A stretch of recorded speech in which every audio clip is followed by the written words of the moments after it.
میں نے سورۃ توبہ کی آخری دو آیات لقد جاءکم رسول کے آخر تک آخری دو آیتیں کو بہت فائدے کچھ بتائے تھے. ایک کمال اس کا وہ بتاتا ہوں جس کے اندر حفاظت ہے اور روٹی ہے، رزق ہے. اس کا ایک واقعہ عرض کرتا ہوں میں آپ سے، اور وہ سنیے گا غور سے. میں محدثین کی روایات کے ساتھ فقہا کی ایک واقعہ بیان کر رہا ہوں. اسی کے ساتھ یہ واقعہ ہے، اسی کا اس کی فضیلت ہے اور اسی کے اندر اس کا فائدہ ہے. واقعہ یہ تھا کہ ایک صاحب کہتے ہیں کہ میں بہت مالدار تھا اور میرا بہت بڑا کاروبار تھا، بہت بڑا بزنس. میرے پاس ایک باندی آئی، مجھے اس سے بہت محبت ہو گئی، حتیٰ کہ اس کی محبت میں اپنے کاروبار کو بھول گیا، سب کچھ بھول گیا. اس کی محبت سب کچھ اتنا بھولا کہ میرا کاروبار آخر آہستہ آہستہ نیچے جانا شروع ہو گیا، اور نیچے جاتے جاتے میری ہر چیز میری ختم ہو گئی، حتیٰ کہ میں گھر کو بیچنے لگ گیا، گھر کی چیزیں اٹھا کے بیچنا شروع کر دی. پھر حتیٰ کہ وہ بھی ختم ہو گئی اور میں نے گھر کے ملبے کو بیچنا شروع کر دیا. اینٹیں ہیں، فلاں چیزیں ہیں، توڑ کے اتنا میں نے گھر باقی رکھا کہ سر چھپانے کی جگہ رہے. زچگی کا وقت تھا. میری بیوی نے مجھے کہا کہیں سے گوشت لیا، کہیں سے شہد لیا، کہیں سے آٹا لیا، میری ضرورت ہے. اور میں بیوی کو حسرت کی نظر سے دیکھ رہا تھا، میرے پاس کچھ نہیں تھا. میں اسی کی محبت میں، اسی باندی کی محبت میں، اسی کے عشق میں تو سب کچھ ختم کر بیٹھا تھا. میں تو کونج مانگوں کر لاؤں، اسی میں تو سب کچھ ختم کر بیٹھا. پھرتے ہیں میر خار کچھ پوچھتا نہیں، پھرتے ہیں میر خار کوئی پوچھتا نہیں. اس عاشقی میں عزت سادات بھی گئی، سب کچھ ختم. اور پتہ نہیں میری دل میں کیا آیا، میں گھر سے نکلا گھر سے، اور میرے اندر ایک کیفیت آئی کہ اب اس گھر میں اس وقت تک منہ نہیں کروں گا جب تک کہ میں اپنی بیوی کے لیے کچھ کر نہیں سکوں. بس میرے اندر یہ کیفیت آئی اور میں گھر سے نکلا، اور نکلتے میری کوئی منزل نہیں تھی. ایک شہر میں گیا، اس سے اگلے شہر میں گیا، اس سے اگلے شہر میں گیا، اس سے اگلے شہر میں. مہینوں کا سفر کر کے ایک جگہ گیا. ایک جگہ جا کے میں نے مزدوری کرنا شروع کر دی. کہا کہ میں ایک مالک کے گھر گیا، اس کا گارا اٹھانا تھا، اینٹیں بنانی تھی، گارے سے اینٹیں بنانی تھی، اس کے گھر کا کام کرنا تھا. وہ تھا کوئی درویش، ایسے دیکھ کے مجھے کہنے لگا بیوی کو گوشت، شہد، آٹا تو دے آتا، ایسے چھوڑ کے آ گیا. اچھا تیرا اللہ پاک تیری حفاظت کرے گا، تو ایسا کر، تو لقد جاءکم پڑھتا رہنا، تیری کام بن جائے. کہا کہ اس کی بات سے مجھے لگا تو جھٹکا کہ یہ بیوی والا واقعہ، یہ آٹے والا واقعہ، یہ گوشت والا واقعہ تو مجھے پتا ہے، اور میں اپنی بیوی کی ضروریات میں مارا ہوا ہوں، تھکا ہوا ہوں، اس کو کیسے خبر ہے؟ اس کی اس بات نے مجھے چونکا دیا، ہلا دیا. میں مزدوری کی چلا آیا. پھر میں کبھی کبھی یہ پڑھتا رہتا تھا، اس کی بات یاد آتی تو پڑھتا رہتا تھا. سال گزرتے گئے. جب سال گزر گئے، ایک روایت میں یہ واقعہ صرف بغیر لقد جاءکم کے ہے، اور ایک روایت حدیث کی نہیں، واقعے کی روایت. ایک روایت میں سورۃ توبہ کے ساتھ ہے. حالات گزرتے گئے، دن رات گزرتے سال گزر گئے، 20 سال گزر گئے. میں مالدار ہو گیا، بہت مالدار ہو گیا. میری جی بھی آیا کہ اپنے باقی زندگی کا وقت اپنے وطن میں جا کے گزاروں. بوڑھا ہو گیا تھا. میں آیا تو راستے میں مجھے قزاق ملے، ڈاکو ملے، اور انہوں نے میرا سب کچھ چھین لیا، اور میرے تن کے کپڑے تھے، میرا ہر سب کچھ ختم ہو گیا. اب پھر وہی فقیر کا فقیر، خالی کا خالی. اور ایک جگہ میں نے کھڑے ہو کے میں نے ایک بندے سے فریاد کی، قافلہ جا رہا تھا، مجھے فلاں شہر پہنچا دو گے؟ میں اس شہر کا رہنے والا ہوں. واسطی، بعض لوگوں اپنے نام کے ساتھ نا واسطی لکھتے ہیں. وسط کا رہنے والا ہوں، کیا مجھے وہاں پہنچا دو گے؟ کہنے لگا ہاں. اس شہر میں پہنچایا. میں ایسی اندازوں سے تلاش کرتے کرتے اپنے گھر پہ پہنچا. تدبیر اور تقدیر کا نظام، اب تقدیر کا نظام شروع ہو رہا ہے، اب ذرا سنبھل کے بیٹھیے. اور کہا کہ میں زمانے کا مارا ہوا، حالات کی گردشیں، غربت بھی دیکھی، تنگ دستی بھی دیکھی، مال دیکھا پہلے، پھر باندی سے محبت ہو گئی، پھر غربت پہ آ گیا، پھر تنگ دستی پہ آ گیا، پھر گھر بھی بیچ ڈالا، آخر گھر سے نکل گیا، منہ کر گیا کہیں.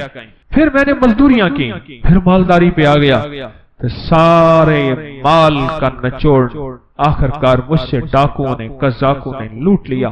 پھر میں نے آخری عمر کی غربت اور تنگ دستی دیکھی. ابھی نہیں زندگی کی کیفیتوں میں بیوی مر گئی ہوگی، وہ بچہ پتہ نہیں پیدا ہوا ہوگا یا نہیں ہوا ہوگا، نہ معلوم کیا حال ہوگا، کیا واقعات ہوں گے۔ میں نہیں سوچوں میں اوپر نیچے تلاش کرتے کرتے اپنے گھر کی طرف گیا، دیکھا تو بہت بڑا محل ہے اور باہر دکانیں ہیں اور چہل پہل ہے۔ حیران، کاش لگتا ہے میرا مکان بک گیا۔ بہت بڑی حویلی تھی، وہ بک گیا اور کسی مالدار نے یا وزیر نے لے لیا اور اس نے اپنا گھر بنا لیا، اور مجھے اپنی مفلسی پہ اور رونا آیا، اپنے حالات پہ اور کہنا آیا۔ مجھے کون جانے گا؟ وہاں ایک دکان تھی سبزی والے کی، میں اس کے پاس جا کے بیٹھ گیا۔ اس نے مجھے دیکھا کہ ہاں کوئی پردیسی نظر آتے ہیں۔ ہاں پردیسی ہیں۔ یہ گھر کس کا ہے؟ اس نے کہا مامون کی دایا کا گھر ہے۔ وہ زندہ ہے؟ اس نے کہا ہاں۔ کہنے لگا اس کی کوئی اولاد بھی ہے؟ کہنے ہاں ایک بیٹا ہے۔ کہنے لگا وہ کون ہے؟ کہنے مامون رشید کا وہ خزانچی ہے۔ وہ کہاں ہے؟ کہا حویلی کے اندر ہے، چلے جائیں۔ آپ ملنا چاہتے ہیں؟ ہاں میں ملنا چاہتا ہوں۔ کہنے لگا جب میں نے جوان کو دیکھا تو میں نے کہی تو میری شکل ہے، میرا بیٹا ہے۔ وہ گرا ہوا تھا، منشی لکھ رہے تھے، مال تولا جا رہا تھا، محل تھا عجیب و غریب۔ میں بھی جا کے بیٹھ گیا۔ انہوں نے ہاں بابا جی کیا کہتے ہیں؟ میں تیرا باپ ہوں۔ اس نے دیکھا یہ میرا گھر ہے بیٹا، میں تیرا باپ ہوں۔ شکل ملا اپنے سے مجھ سے۔ اس نے ایسے ٹھنڈی آنکھ بھری اٹھ کے چلا گیا اور جا کے اپنے غلاموں کو کہا کہ اس بابے کو لے آؤ۔ میں نے پردے کے پیچھے آہٹ سنی، میں نے دیکھا تو کچھ بھی نہیں ہے، بڑے بڑے پردے پڑے ہوئے، محل بڑا لاجواب مکان۔ مجھ سے کہنے لگے آپ میرے والد کیسے ہیں؟ بڑے نرم لہجے میں، جیسے کوئی بندہ نشانیاں پوچھنے کی کوشش کر رہا ہو۔ کہنے بیٹا اس کا والد ایسا ہوں، میں بہترین سوداگر تھا، ایک باندی سے محبت ہو گئی، اس میں نے سب کچھ اپنا لٹا دیا، سب کچھ ختم کر دیا۔ میں ایک پل اس سے جدا نہیں ہوتا تھا، حتیٰ کہ میرا کاروبار ختم ہو گیا، میری غیر موجودگی میں میرا کاروبار، میرے امال میرے نگران کھا گئے اور میں گھر توڑ کے بیچنا شروع کر دیا، حتیٰ کہ میرا گھر بھی ختم ہو گیا۔ پھر میرا ایک بچہ تھا، وہ یقیناً تو ہی ہوگا، اس کی ولادت تھی، اور میری بیوی نے کہا گوشت شہد اور آٹا کہیں سے لے آئے، اور میرے پاس تھا نہیں، اور میں غم اور غیرت کے مارے منہ کر گیا اور 20 سال کے بعد واپس آیا۔ جب یہ بات سنی نا، پیچھے سے آ کے باندھی نے اس کو لپٹ لیا، اس پہ لپٹ گئی کہ ہاں تو ہی میری زندگی کا ساتھی ہے اور واقعیت تیرا بیٹا ہے اور میں ہی تیری بیوی ہوں۔ میں تو تیرے انتظار میں اپنی امیدیں ساری ختم کر بیٹھی تھی، اور گلے لگ کے روئی بہت زیادہ۔ میں نے اسے کہا یہ کیسے؟ کہا پتہ نہیں کوئی دعا تھی تو کر کے گیا تھا، کیا تھا؟ امون پیدا ہوا، کسی کا دودھ نہیں پیتا تھا۔ امین زبیدہ کا بیٹا تھا، یاد رکھیے گا، امون باندی کا بیٹا تھا، امین الرشید زبیدہ کا بیٹا تھا۔ امین الرشید زبیدہ سے تھا اور مامون الرشید باندی سے تھا۔ جب مامون پیدا ہوا تو ماں کا دودھ نہیں پیتا تھا۔ اس وقت کی جتنی خواتین کے بچے ہوئے تھے سب کو بلایا گیا کہ سب کے سینے میں دودھ تھا کہ شاید ان کا دودھ پی لے۔ اس نے کسی کا دودھ نہیں پیا۔ دعائیں کام آ رہی ہیں، ذرا غور سے سنیے گا۔ تقدیر غالب ہو رہی ہے، اس میں روزی ہے، اس میں حفاظت ہے، اس آیت میں برکت ہے، اس آیت میں کفایت ہے، اس آیت میں کفالت ہے، اس آیت میں غیبی نظام وابستہ ہے، غیبی نظام ہے اس آیت میں۔ امید ہے آپ نے پچھلے درس سے اب تک اس آیت کو یاد کر لیا ہوگا۔ جن کو یاد نہیں، جن کو میری طرح یاد ہے، میں بھی زیر زبر ٹھیک کروں، آپ بھی کریں۔ امید ہے آپ نے یاد کر لیا ہوگا۔ اور کہا پھر مجھے بلایا گیا، اور جب میں نے مامون کو دودھ، تو مامون نے دودھ پینا شروع کر دیا۔ بس ایک پل میں میری حیثیت شاہی دائیا کی بن، میری حیثیت شاہی ہو گئی۔ غربت کی ماری، تنگدستیوں کی ماری، ایڑیاں رگڑ رگڑ کے بچہ جانا تھا۔ اب میرا بچہ بھی مامون کے ساتھ پل رہا اور میں بھی بادشاہ ہارون کے گھر میں پل رہی، کیونکہ ہارون کے بچے کو دودھ کی ضرورت ہے اور میرے بغیر دودھ ملتا نہیں۔ ایک طرف سے اپنے بچے کو دودھ پلاتی تھی، ایک طرف سے مامون کو دودھ پلاتی تھی۔ شاہی طاقت میں میرا بچہ بھی پلتا گیا، میں بھی پلتا گیا، میرا بچہ بھی پلتا گیا، میں بھی پلتا گیا، بڑھتے بڑھتے بڑھتے حتیٰ کہ یہ سارا محل وہی ہے، یہ سارا تاج اور سارا تخت یہ وہی ہے کہ مامون کسی کا دودھ ہی نہیں پیتا تھا۔ وہ دودھ کا پلانا میرے نصیب میں آیا، اور میرے نصیب کے پیچھے کیا تھا؟ کہا تیرے نصیب کے پیچھے تھا لَقَدْ جَاءَكُمْ رَسُولٌ مِّنْ أَنفُسِكُمْ عَزِيزٌ عَلَيْهِ مَا عَنِتُّمْ حَرِيصٌ عَلَيْكُمْ بِالْمُؤْمِنِينَ رَءُوفٌ رَحِيمٌ فَإِن تَوَلَّوْا فَقُلْ حَسْبِيَ اللَّهُ لَا إِلَٰهَ إِلَّا هُوَ عَلَيْهِ تَوَكَّلْتُ وَهُوَ رَبُّ الْعَرْشِ الْعَظِيمِ۔ یہ تھا، میں خالی ہو گیا، خالی گیا تھا اور خالی آیا، بڑا کمایا، خالی ہو کے خالی آیا، جب آیا تو اپنے گھر کو بھرا پایا۔ یہ تقدیر ہے اور یہ تدبیر ہے۔ اس نے تو کہا تھا کہ میں غیرت ہے مجھے، میں کچھ نہ دے سکا، حیرت ہے مجھ پہ، میں کچھ نہ دے سکا، نکل جاؤں یہاں سے اور نکل کے جا کے اپنی نسلوں کے لیے کچھ کما کے لاؤں، کما کے لاؤں۔ پر ساری کمائی ڈاکو لے گئے، اس کی ساری تدبیریں الٹی ہو گئیں اور عرشی ساری تدبیریں کامیاب ہو گئیں۔ میرا اللہ کہتا ہے میرے بندے، میں کسی کا احسان نہیں رکھتا، میں کسی بندے کا احسان لوٹاتا ہوں۔ تو نے میرا نام پڑھا ہے اور میرے حبیب کے اوپر تو نے اتنی برکت والا نام، یہ دنیا کی سب سے بڑی نعت ہے، قرآن کی نعت ہے، والضحیٰ نعت ہے، واللیل نعت ہے، یا ایھا المدثر نعت ہے، یا ایھا المزمل نعت ہے، میرے مدینے والے کی شان ہے، شان ہے، اور یہ سب سے بڑی نعت ہے، لقد جاءکم رسول من انفسکم عزیز، یہ نعت ہے، میرے مدینے والے کی شان ہے، یہ نعت ہے۔ نسلوں میں رزق ملتا ہے، نسلوں میں برکتیں ملتی ہیں، اور نسلوں سے فقر مٹتا ہے، فاقے مٹتے ہیں، غربت اور تنگدستی مٹتی ہے نسلوں سے۔ اگر آپ 35 بار ہر نماز کے بعد محمد الرسول اللہ، احمد الرسول اللہ، اور دوسرا یہ ہے کہ سارا دن اٹھتے بیٹھتے وضو بے وضو سورت آل عمران کی پہلی آیت الف لام میم اللہ لا الہ الا هو الحی القیوم، سورت آل عمران کی پہلی آیت، یہ آپ بہت زیادہ کھلا پڑھیں اور بہت یقین سے پڑھیں اور بہت اعتماد اور توجہ سے پڑھیں، اور اس کو آپ کچھ عرصہ کریں۔ گھر میں رشتوں کے، رزق کے اور زندگی کی بندشیں، مسائل، مشکلات، الجھنیں، ناکامیاں، یہ ساری چیزیں انشاءاللہ آپ کو ملیں گی اور آپ کے مسائل حل ہوں گے۔ اللہم بسمک کہف کتمیر، بیماریاں، بیٹے، گھر، جادو، اثرات، بندشیں، ناکامیاں، اس کے اندر تو شادی اور رشتوں کا بہت بڑا حل ہے، اور اولاد کے لیے، بے اولادی کے لیے بھی، کہ آپ تسلی کریں اللہم بسمک کہف کتمیر کو بہت بہت اور بہت زیادہ پڑھیں، اللہم بسمک کہف کتمیر، اور اس کو انتہائی یقین سے پڑھیں، انتہائی دھیان سے پڑھیں اور پورے مستقل مزاجی سے کریں۔ اللہم بسمک کہف کتمیر، آپ کو اللہم بسمک کہف کتمیر دیا ہے، ذرا پاگل ہو کے پڑھیں، یقین دھیان سے پڑھیں اور بہت اعتماد سے پڑھیں اور بہت یقین سے پڑھیں۔ آپ نے ہاروت ماروت کا قصہ سنا قرآن پاک میں بابل کی بے بابل ہاروت و ماروت اس جگہ گیا ہوں اور اس کنویں پہ گیا ہوں جہاں ہاروت ماروت کا واقعہ ہوا۔ دو فرشتے اترے، غور سے سنیے گا۔ اس نے ایک چینل مجھ سے پروگرام لے رہا تھا، تو انہوں نے کہا جی حجویری محل میں ہے، پھر میں نے یہاں 2 چینل کو پروگرام دیے یہیں، تو ایک چینل مجھ سے کہنے لگا جادو کہاں سے آیا؟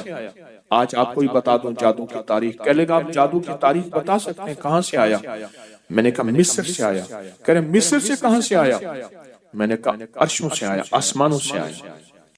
اللہ نے بندوں کی آزمائش بھیجی، 2 فرشتوں کو بھیجا، ایک کا نام ہاروت تھا، دوسرا کا نام ماروت تھا۔ ان کو جا کے سکھاؤ اور ہر چیز بتاؤ، خیر بھی اور شر بھی، ہر چیز بتاؤ۔ دیکھو یہ کرو گے، یہ کرو گے، اس کے کرنے سے شر پیدا ہوگا، یہ کرو گے اور اس کے کرنے سے خیر پیدا ہوگی۔